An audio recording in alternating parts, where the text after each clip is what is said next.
साल 2020 में पश्चिम बंगाल के मिदनपुर जिले की हल्दिया में जीकुक खाली घाट के आसपास रहने वाले लोगों की 18 फरवरी हुगली नदी के किनारे से सुबह ही सुबह धुआं उठता हुआ देखने को मिलता है।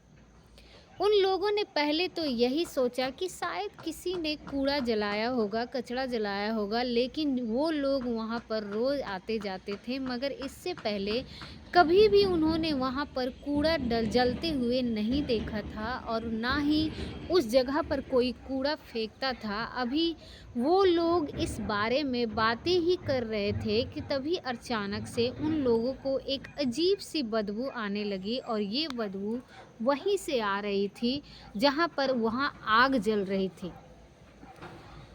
जब उन्हें कुछ शक हुआ तो वो लोग उस जगह आग को देखने के लिए नदी के किनारे जाते हैं, लेकिन जब उन्होंने पास जाकर देखा तो उन लोगों की रूह कांप गई, क्योंकि वहाँ पर 2 लाशें जल रही थी और उन लोगों को वहाँ से 2 लड़के को भागते हुए भी देखा। लोगों ने उन्हें पकड़ने के लिए शोर मचाया और उसके पीछे दौड़ पड़े, लेकिन वो दोनों लड़के वहाँ से फरार हो गए और उनकी आवाज़ सुनकर आसपास के सभी लोग वहाँ पर इकट्ठा हो गए। इसके बाद वो लोग नदी से पानी लाकर आग को बुझाने लगे और आग बुझने के बाद पता चला कि वहाँ पर 2 शवों को जलाया जा रहा था और उन लोगों में से किसी व्यक्ति ने पुलिस को भी फ़ोन कर दिया था।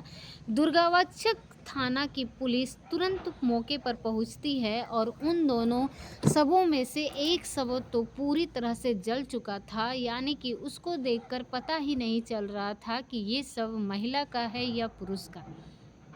लेकिन दूसरा जो शव था ठीक हालत में था, उसके पहनावों और कपड़ों से ऐसा लग रहा था कि ये किसी लड़की की लाश है। इसके बाद पुलिस ने फॉरेंसिक टीम को भी घटनास्थल पर बुला लिया था, लेकिन उन दोनों शवों को पहचानना बहुत मुश्किल था क्योंकि उसका चेहरा बुरी तरह से जल चुका था। लेकिन तभी पुलिस को कम जली हुई लाश के पास कुछ बाल मिलते हैं, जिन्हें गौर से देखने पर पता चला कि उस लड़की ने अपने बालों को कलर करवा रखा था। उसके बाल गोल्डन और ग्रीन कलर के थे। पुलिस को वहाँ से कान की बाली भी मिलती है और उस बाली को एक्सजेडीपी लिखा हुआ था। इसके बाद पुलिस ने उन दोनों शवों के आसपास छान की तो पुलिस को वहाँ पर एक गड्ढा भी दिखाई दिया, जिससे अंदाज़ा लगाया गया कि शायद उन लाशों को दफनाने के लिए पहले गड्ढा खोदा गया था, लेकिन फिर किसी कारण दफनाने के बजाय उन्हें जला दिया गया होगा।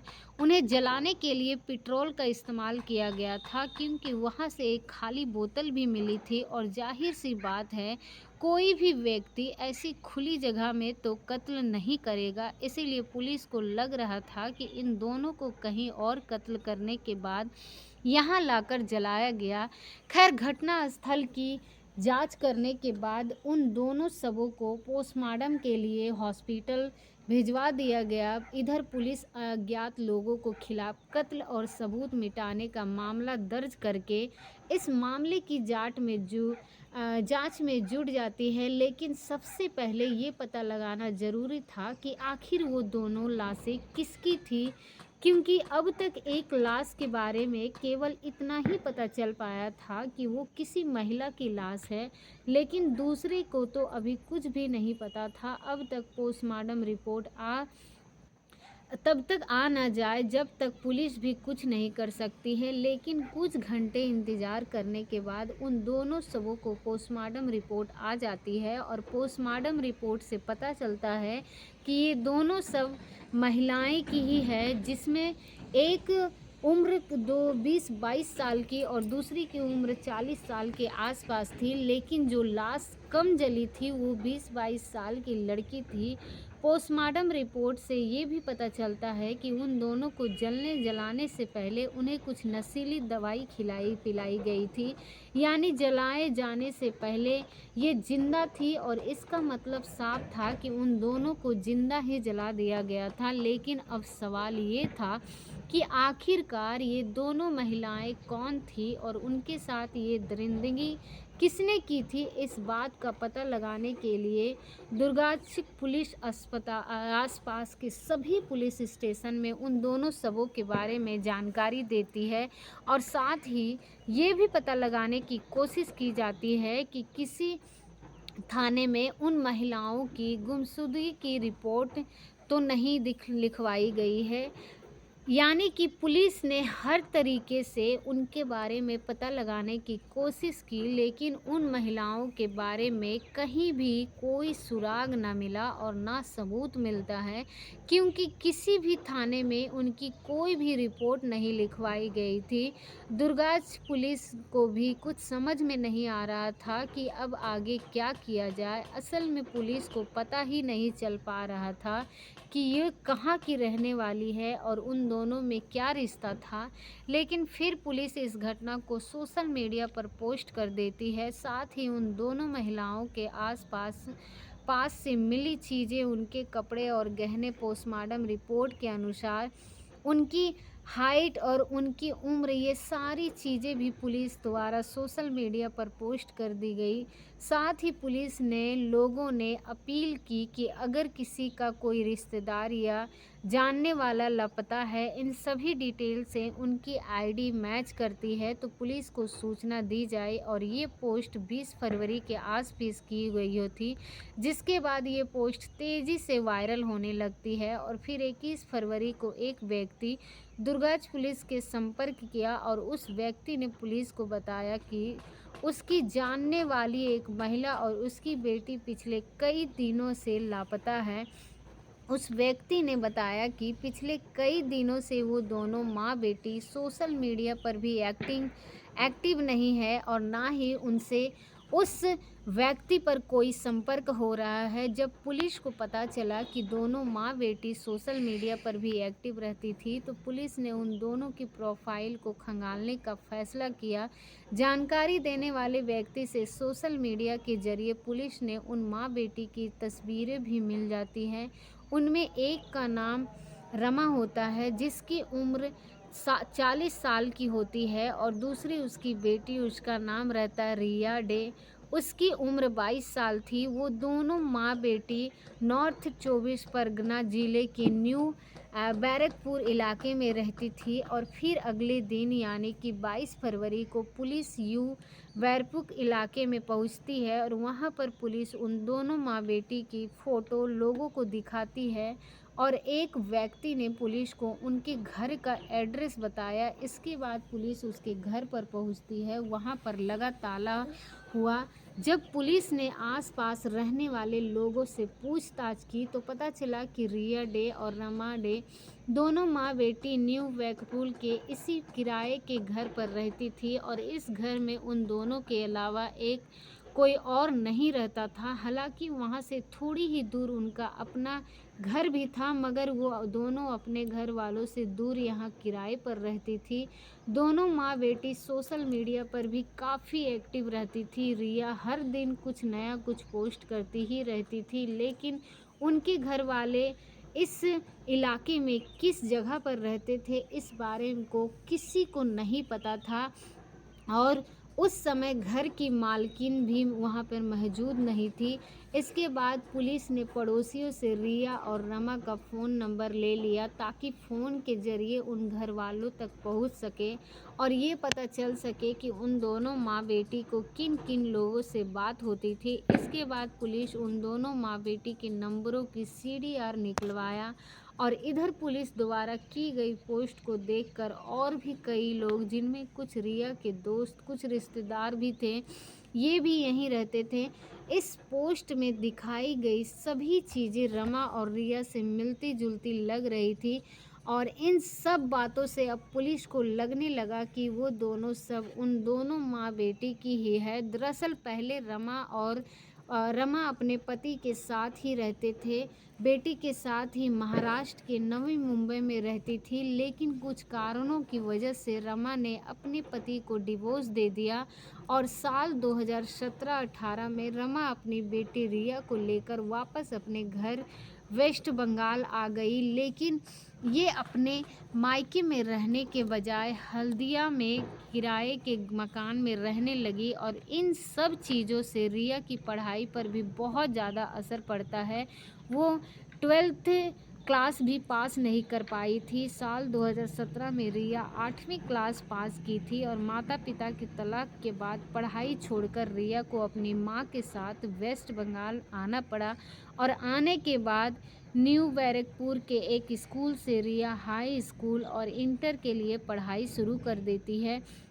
अब रिया पढ़ाई की वजह से न्यू बैरकपुर में रहने लगी और उनकी माँ मिलने के लिए आया करती थी और अपनी बेटी से मिलने के लिए बैरकपुर चली जाती थी। तो तभी कभी रिया आती थी अपनी माँ से मिलने के लिए, तो कभी उनकी माँ हल्दी आ जाती थी। उन दोनों की बस यही ज़िंदगी थी।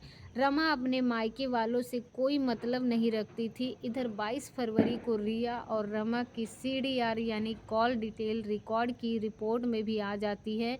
साथ ही पुलिस उन दोनों की मोबाइल की लोकेशन भी निकालते हैं, तो कॉल डिटेल से पता चलता है कि रमा के नंबर पर सबसे आखिरी कॉल एक व्यक्ति ने किया था जिसका नाम था सदाम हुसैन। पुलिस ने रमा के नंबर की पिछले कई दिनों की कॉल डिटेल को चेक किया तो पता चलता है कि सदाम की रमा से अक्सर फ़ोन पर बातचीत होती रहती थी। हालांकि कभी कभी उन दोनों में बातचीत बंद हो जाती थी, मगर कुछ दिनों के बाद फिर से शुरू हो जाती थी। लेकिन पुलिस को झटका तब लगा जब रिया की कॉल रिकॉर्ड भी उससे ज़्यादा पर सदाम हुसैन की ही नंबर पाया गया। यानी जिस तरह इस व्यक्ति की रमा से बात होती थी, ठीक वैसे ही उसकी बेटी रिया से भी होती थी। उनकी बातचीत की ड्यूरेशन घंटों घंटों थी। लेकिन अब पुलिस के लिए सबसे पहले यह जानना ज़रूरी था कि इस व्यक्ति से वो दोनों माँ बेटी इतनी देर तक बातें क्यों करती थी। साथ ही ये भी जानना ज़रूरी था कि आखिर ये सदाम हुसैन कौन है। इसके बाद उस व्यक्ति के बारे में पता लगाने के लिए पुलिस ने उसके मोबाइल नंबर की लोकेशन निकलवाई। साथ ही उन दोनों माँ बेटी की लोकेशन भी चेक किया तो पता चला कि 27 फरवरी की रात को रिया, रमा और सदाम उन तीनों की लोकेशन पर एक साथ थी। सदाम उन दोनों माँ बेटी के साथ लगातार फ़ोन पर बात करना और नदी किनारे सब मिलने से पहले भी उन तीनों का एक साथ होना, इन सब बातों से पुलिस को भी शक ही नहीं बल्कि पूरा यकीन हो गया था कि इस कत्ल से सदाम कुछ न कुछ कनेक्शन ज़रूर है।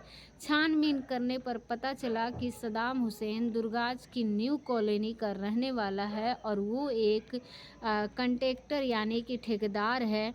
लेकिन जब पुलिस सदाम के घर पर पहुंचती है तो पता चलता है कि वो तो हॉस्पिटल में है और इस बात का पता चलते ही पुलिस तुरंत हॉस्पिटल पहुंचती है और वहां से सदाम को अरेस्ट कर लिया जाता है। साथ ही पुलिस को हॉस्पिटल से ये भी पता चलता है कि सदाम को कोई गंभीर चोट नहीं लगी थी बल्कि उसे छोटी मोटी खरोंच आई थी और इसका मतलब था कि सदाम पुलिस से बचने के लिए ही हॉस्पिटल गया था। और खैर सदाम को पुलिस स्टेशन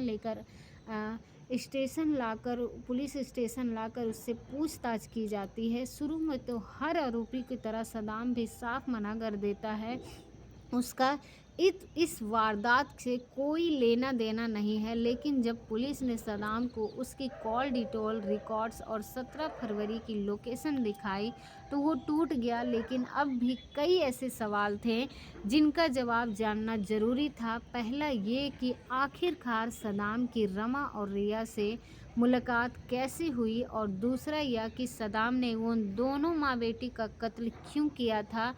पूछताछ करने पर पता चला कि पति से तलाक के बाद जब रमा अपनी बेटी रिया को लेकर वापस बंगाल आ गई थी तो रमा अपने मायके से दूर अपनी बेटी के साथ हल्दिया में रहने लगी थी। लेकिन फिर उसकी बेटी रिया न्यू बैरकपुर में पढ़ाई करने की वजह से न्यू बैरकपुर में ही कमरा लेकर रहने लगी। यानी अब बेटी न्यू बैरकपुर में रहती थी और माँ हल्दिया में रहती थी। अब चूंकि रमा अकेले रहती थी तो वो बोर होने लगी थी, इसीलिए रमा ने उसने सदाम को अपनी माँ के कमरे में देखा तो रिया को लगा कि सदाम उसकी माँ का दोस्त है। फिर एक दिन रिया ने भी सदाम को, जबकि सदाम की उम्र 27 साल के आसपास थी। इसके बाद वो दोनों न्यू बैरकपुर से कुछ किलोमीटर दूर वासुदेवपुरम किराए पर कमरा लेकर लिव इन में रहने लगते हैं। रमा और रिया की ज़िंदगी में सदाम के आने से उनकी खुशियाँ दुगनी हो गई थी। लेकिन हैरानी की बात ये थी कि रमा को भी सदाम और अपनी बेटी रिया के रिश्ते का कोई प्रॉब्लम नहीं था। तो वो तीनों एक साथ बाहर घूमने के लिए भी जाते थे, एक साथ बैठकर खाना खाते थे, बातें करते थे और एक साथ बिताते थे। अब रिया कभी पढ़ाई के लिए बैरकपुर में रहती तो कभी सदाम के साथ वसुपुरम में और कभी अपनी माँ के साथ हल्दिया में भी रहती थी। उनके बीच सब कुछ ठीक चल रहा था। लेकिन फिर एक दिन रिया को पता चलता है कि सदाम शादीशुदा है और उसके बच्चे भी हैं। लेकिन रिया के साथ रिलेशनशिप में आने से पहले सदाम ने ये बात रिया को नहीं बताई थी, बल्कि उसने तो रिया के साथ शादी करने का वादा कर रखा था। पुलिस को ये शादी करने का वादा कर रखा था और पुलिस को ये सारी बातें सदाम के बयान से रिया के जानने वाले लोगों से पता चली और सदाम की शादी बारे में पता लगने के लिए रिया वो सदाम से कहती है कि तुमने मुझसे झूठ बोला। रिया ने सदाम को धमकी देते हुए कहा कि अगर तुमने मुझसे शादी नहीं किया तो अब पुलिस स्टेशन जाकर तुम उसके खिलाफ कंप्लेन कर देगी। और असल में रिया जब भी सदाम से शादी करने को कहती तो सदाम कोई ना कोई बहाना बनाकर बात को टाल देता था। लेकिन अब वो ऐसा नहीं कर सकता था, क्योंकि अब वो दोनों माँ बेटी उसे धमकी देने लगी, ये तो अभी शादी करो या फिर जेल जाने के लिए तैयार हो जाओ। लेकिन सदाम इन दोनों चीज़ों से बचना चाहता था, यानी कि ये तो रिया से शादी करना चाहता था और ना ही जेल जाना चाहता था। सदाम ने पुलिस को आगे बताया कि दोनों माँ बेटी की जिद और धमकियों से वो बहुत ज़्यादा परेशान हो चुका था। हालांकि उसने कई बार रिया और रमा को दूसरी बार दूरी बनाने की कोशिश भी की, लेकिन उसे बचाव का कोई भी रास्ता नज़र नहीं आया। तो उसने रिया और रमा को ही रास्ते से हटाने का प्लान बनाना शुरू कर दिया। सदाम ये भी जानता था कि ना तो उन्हें बेटी का कोई जानने वाला है और ना ही उन्हें कोई पूछने वाला है। सदाम ने अपने इन प्लान में कई दोस्तों को भी शामिल कर लिया था और फिर प्लान के अनुसार 17 फरवरी 2020 को सदाम ने रमा को कॉल किया और कहा कि आज रात हम तीनों एक साथ बैठकर बातें करेंगे और इस मामले को वैसे भी कैसे भी करके सुलझाएंगे। रमा ने ये बात अपनी बेटी रिया को भी बताई और इस तरह धोखे से सदाम ने रिया और रमा को वासुपुरम उस कमरे में बुला लिया। उसके बाद उस कमरे में सदाम और रिया लिव इन में रहते थे और इसके बाद 17 फरवरी की शाम को ये तीनों वासुदेवपुरम में मिलते हैं। सदाम तो उस रात सब कुछ पहले से ही सोच कर आया था। असल में जब भी वो तीनों एक साथ होते थे तो अक्सर शराब पार्टी करते थे और हमेशा की तरह ही उस रात भी सदाम शराब लेकर आया था। लेकिन रिया उस रात शराब नहीं पीती है। वो रात के 8 बजे बाजार गई थी और वहाँ से खाना लेकर आई। सदाम ने उस खाने को नहीं खाया, बल्कि उस खाने में नशीली दवा मिला दी और जैसे ही वो दोनों माँ बेटी उस खाने को खाती है तो बेहोश हो जाती है। और उन दोनों में से बेहोश होने के बाद सदाम अपने दोस्त मंजूर आलम को बता देता है। मंजूर वासुपुरम सदाम के पास आकर पहुंचता है। इसके बाद उन्होंने बेहोश हालत में पड़ी रमा और उसकी बेटी रिया का गला दबा दिया और जब उन्हें लगा कि रिया और रमा की मृत्यु हो चुकी है तो उसने पहले रमा को एक कंबल में लपेटा और उसे गाड़ी की डिक्की में रख दिया और फिर ऐसे ही उन्होंने रिया को भी कंबल के पैक करके कार की पिछली सीट पर रख दिया। सदाम का प्लान ये था कि दोनों माँ बेटी को अपने दोस्त मंजूर के घर आसपास कहीं ज़मीन में दफना कर दे। लेकिन जब सदाम ने ये बात मंजूर को बताई तो उसने ऐसा करने से मना कर दिया। मंजूर ने उससे कहा कि यहाँ पर सीसीटीवी कैमरे लगे हुए हैं। इसके बाद वो दोनों ने रिया और रमा को हुगली नदी के किनारे दफन करने का प्लान बनाते हैं। साथ ही उन्होंने एक बोतल पेट्रोल भी ले रखा था, यानी अगर कोई प्रॉब्लम हुई तो पेट्रोल डालकर उन दोनों को जला दिया जाएगा। इसके बाद सदाम और मंजूर देर रात को हुगली नदी के किनारे पर पहुंचते हैं और वहां पर वो दोनों खुदाई करते हैं, लेकिन खुदाई करते करते रात ढल गई और दिन निकलने लगा। और जब उन्हें लगा कि अब जल्दी ही सूरज निकलने वाला है, तो हड़बड़ाकर सदाम और मंजूर ने जल्दबाजी में रमा और रिया को गाड़ी से बाहर निकाला, लेकिन तभी रिया और रमा के शरीर में हरकत होने लगी और असल में वो दोनों उस समय तक जिंदा थी। ये सब देखकर सदाम और मंजूर बहुत ज़्यादा डर गए। उन्होंने रिया और रमा को दफन करने के बजाय जलाने का फैसला किया और उन दोनों माँ बेटी को गड्ढे में थोड़ी दूर ले गए, लेकिन जल्दबाजी और हड़बड़ाहट में उन्होंने पेट्रोल की पूरी बोतल रमा के ऊपर ही डाल दिया और आग लगा दी। मगर उसने सामने प्रॉब्लम ये थी कि रिया को कैसे जलाया जाए। इसके लिए उन्होंने जैसे तैसे करके न अपनी गाड़ी से थोड़ा सा परफ्यूम निकाला और रिया के ऊपर डालकर उसे भी आग लगा दी। और यही वजह थी कि रिया का शव कम ही जला था, क्योंकि सुबह हो चुकी थी, इसीलिए वो दोनों वहाँ से भाग जाते हैं।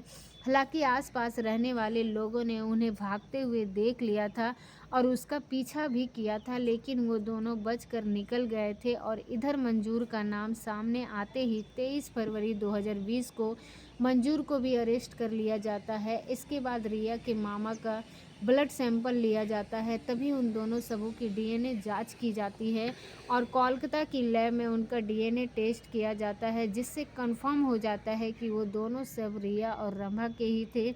इसके बाद 27 फरवरी को पुलिस की एक टीम हल्दिया में रमा के घर पर पहुंचते हैं और उसके घर की तलाशी ली जाती है। सबको यही लग रहा था कि सदाम ने शादी से बचने के लिए ही रिया और उसकी मां को कत्ल किया था, लेकिन जब पुलिस ने रमा के घर की छानबीन की तो वहां पर एक अलमारी के कुछ कागज़ के टुकड़े मिलते हैं। साथ ही पुलिस को रिया की एक डायरी भी मिलती है।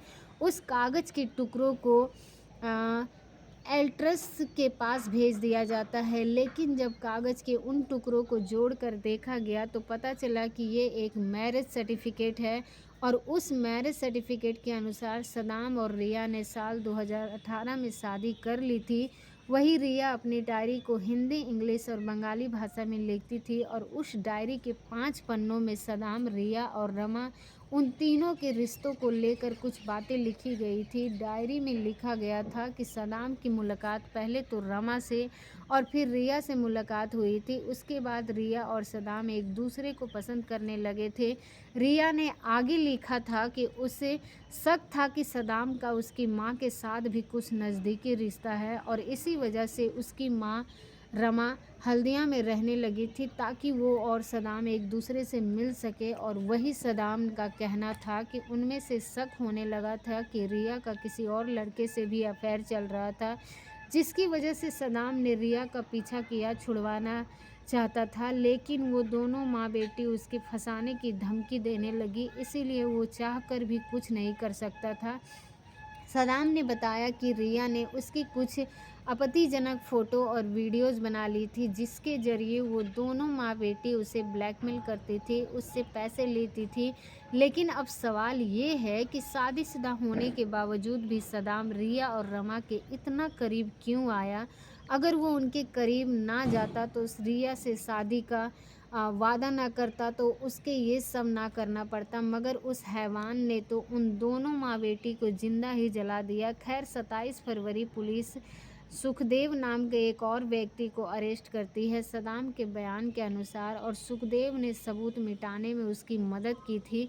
पूछताछ करने पर सुखदेव ने भी अपना जुर्म स्वीकार कर लिया था। इसके अलावा अमीनपुर हुसैन नामक का एक और व्यक्ति था। 3 मार्च 2024 को पुलिस उसे भी मुंबई के गोरेगांव से अरेस्ट कर ली जाती है और ट्रांजिट डिमांड लेकर उसे भी बंगाल के दुर्गाज पुलिस स्टेशन लाया गया। पुलिस ने उन चारों आरोपियों का सदाम, मंजूर, सुखदेव और अमीनपुर हुसैन को कोर्ट में पेश किया, जहां उन्हें जेल भेज दिया गया। और दोस्तों, इस घटना को सुनाने का उद्देश्य किसी का दिल दुखाना नहीं, किसी को परेशान करना नहीं, बल्कि आपको जागरूक करना है, आपको सचेत करना है।